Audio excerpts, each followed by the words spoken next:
Good evening and welcome back to Vegas October 1 Sounds. Tonight I'm going to do a little bit of audio analysis with you, and we're going to do that audio analysis on the K9 Sergeant Bitsko tape 3 of 4 that's available from the WAGOG channel, and I'll put a link into it. And the reason we're going to do this is a little comment that was posted in my last video, which said that someone has seen a tape that showed that there was no broken windows in room 135 at the time that Officer Bitsko was there. Well, there's been great controversy surrounding that video, and Hoover, as we all know, has pushed the issue to its limit. So I'd like to add my 2 cents in here. Only I'm not going to conjecture too much. What I'm going to show you is the signals that I find inside the Bitsko tape that, for me anyway, seals the deal. And here's what we'll do.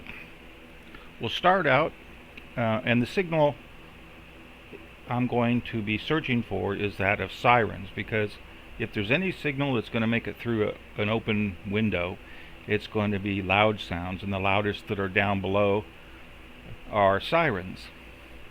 So from the Lost Uber video near Volley 5, we have a really good example of what a siren signal looks like on a spectrogram, and this is a log frequency spectrogram. And the signals, as you can see, let me do a little circling here. This is shot 5 that I'm going to circle burst 2, and this is burst 3. So just to put everything into perspective. And then down below we have some music going on in this area, but you'll notice that we have this signal that comes along here and kind of goes up and then back down and up and back down. It has some harmonics, meaning that, you know, they're frequency doubling or some fractional multiple of the original signal. And then we also have this type of signal here. These are clearly man-made, and the reason I say clearly man-made is because you don't see these types of signals in nature very often.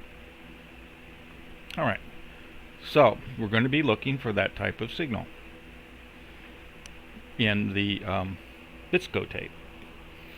So without further ado, let's review what the Bitsko tape is all about.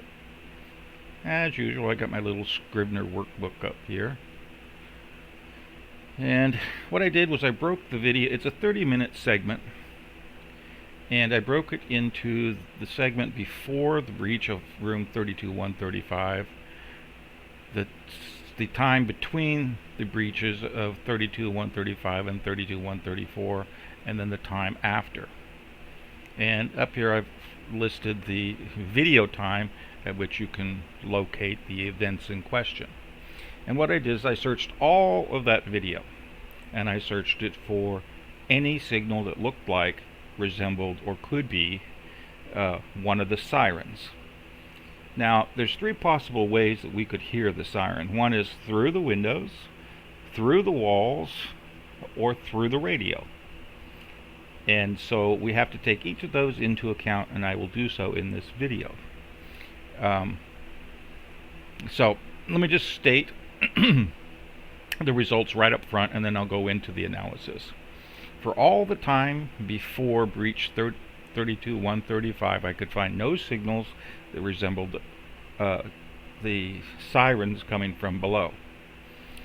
For the vast majority of time after the breach of 32134, let's take, 4 minutes after the breach of 32134, by which point most everybody's standing around picking their nose in the hallway, I found no signals that represented it. However, from the time of the breach of 32135 and 5 minutes after the breach of 32134, I did find siren sounds.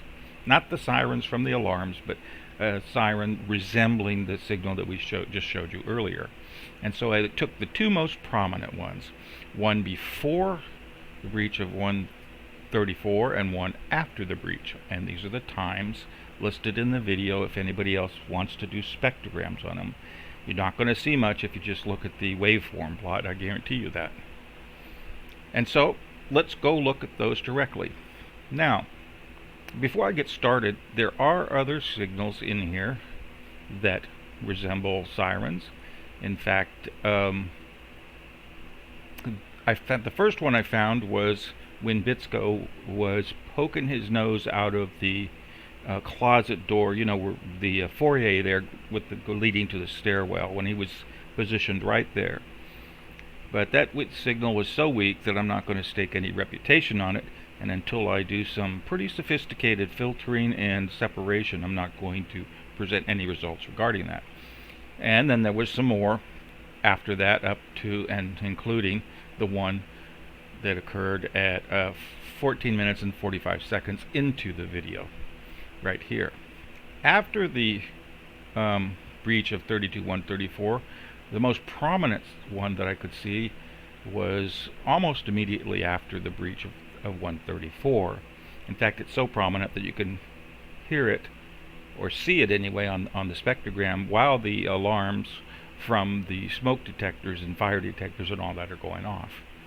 So, and then there were several other pieces of them that you could see on here up until about 5 minutes after the breach of 32.134. So what does this mean? Well, stated another way, the only time we hear the siren is when Bitsko is in or near room 32.135, when the door has been opened. The best signals that we hear is when Bitsko is inside the room, 135 that is, and he's standing, well, let's show you where he's standing.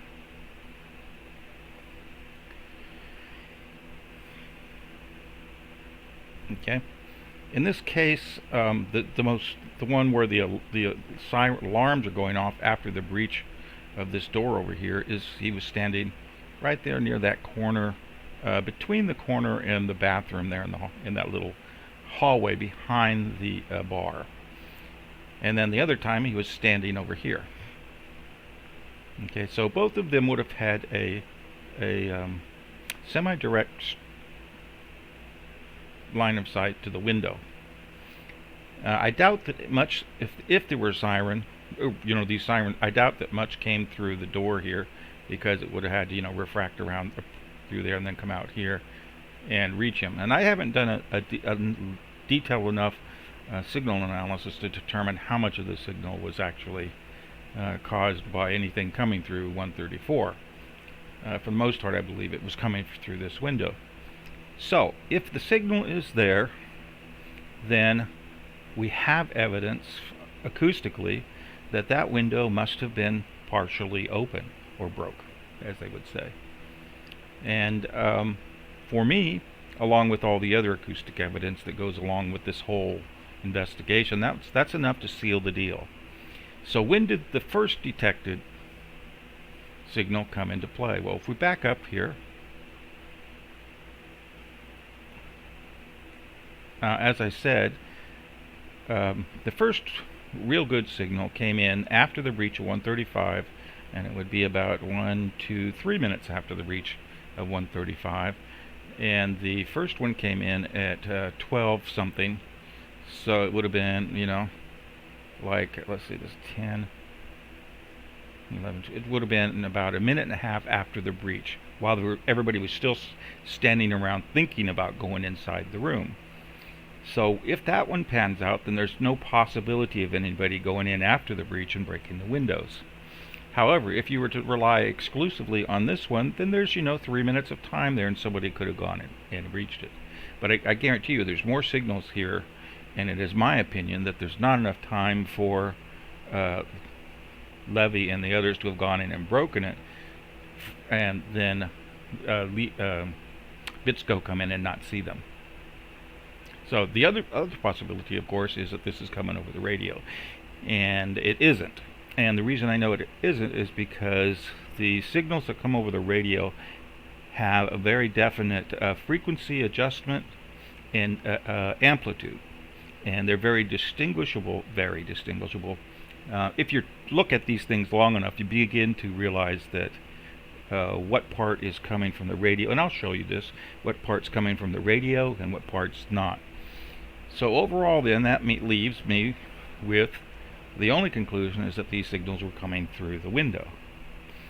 At some later time, I'll take a look at some real hardcore numbers and say that if the siren was located on the corner down there of Mandalay Bay and the Vegas Boulevard, and it was 140 decibel signal and had 450 feet to the window was 2/3 open, meaning there was probably 16 square feet open or more, and it came through and it could be recorded, and I can do all those numbers, but that's way long, drawn out, and complicated. But just to show you the proof of concept here, I don't need to do all that. Namely, that there is a signal that was recorded on Bitsko's cam that is a siren coming through the window.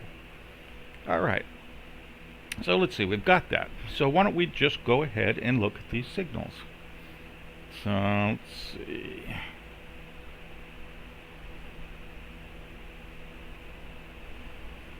And as you can see, I've got lots of other notes. That's from down below.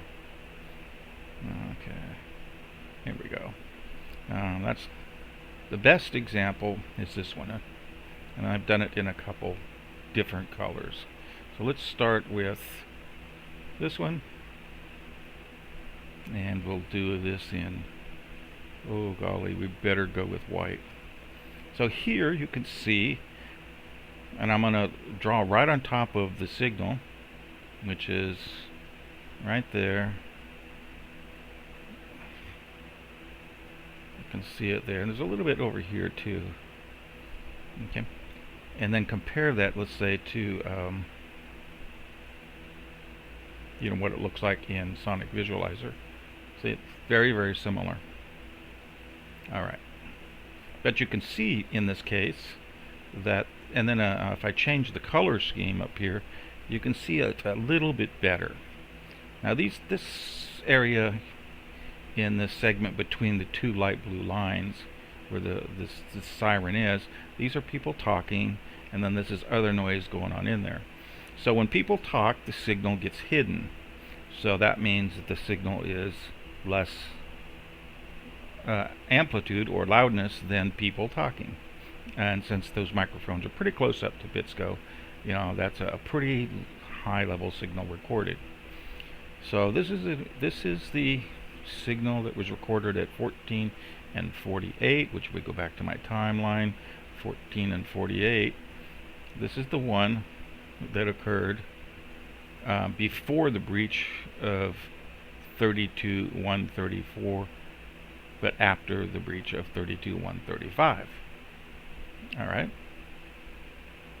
and so we move on to the next one, an example of the siren after the breach of 32.134. It doesn't occur very long after, and let's see what color. I guess I'll go with purple again, or red.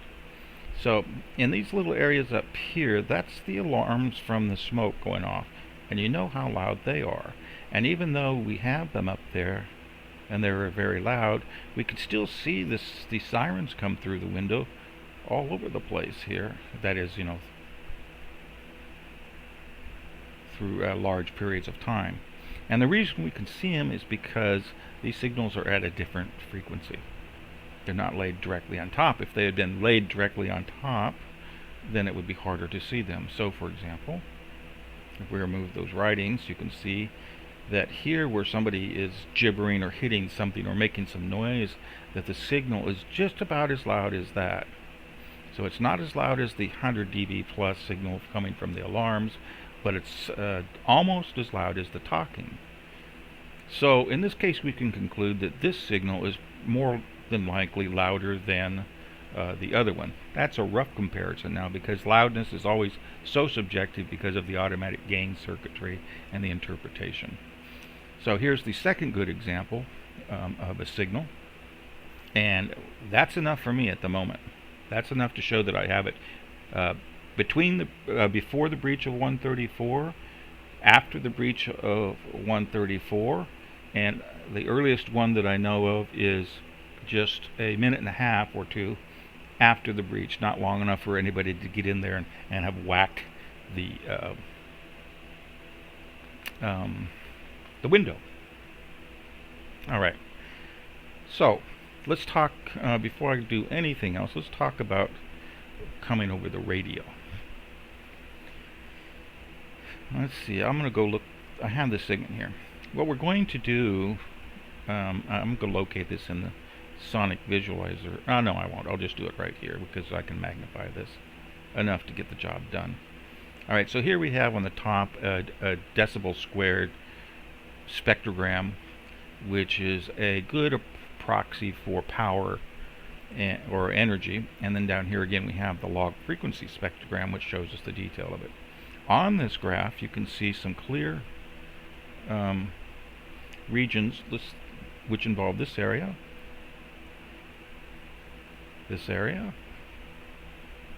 and then something a little bit different here. And you'll see more of that. You see it kind of running through here. The green is signal coming across the radio. The red is signal, or pink signal, just like this region, that is local to the room.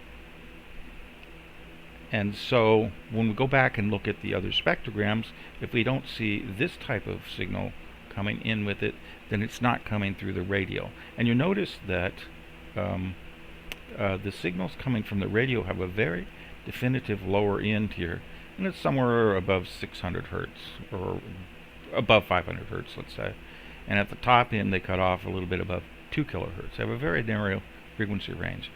And we'll also, if you do a very detailed study, observe that when a signal gets rebroadcast over the radio, its frequency gets shifted a little bit because it has to compress all of the signal into the dynamic range of that radio and then rebroadcast it, and in so doing it shifts its frequency slightly.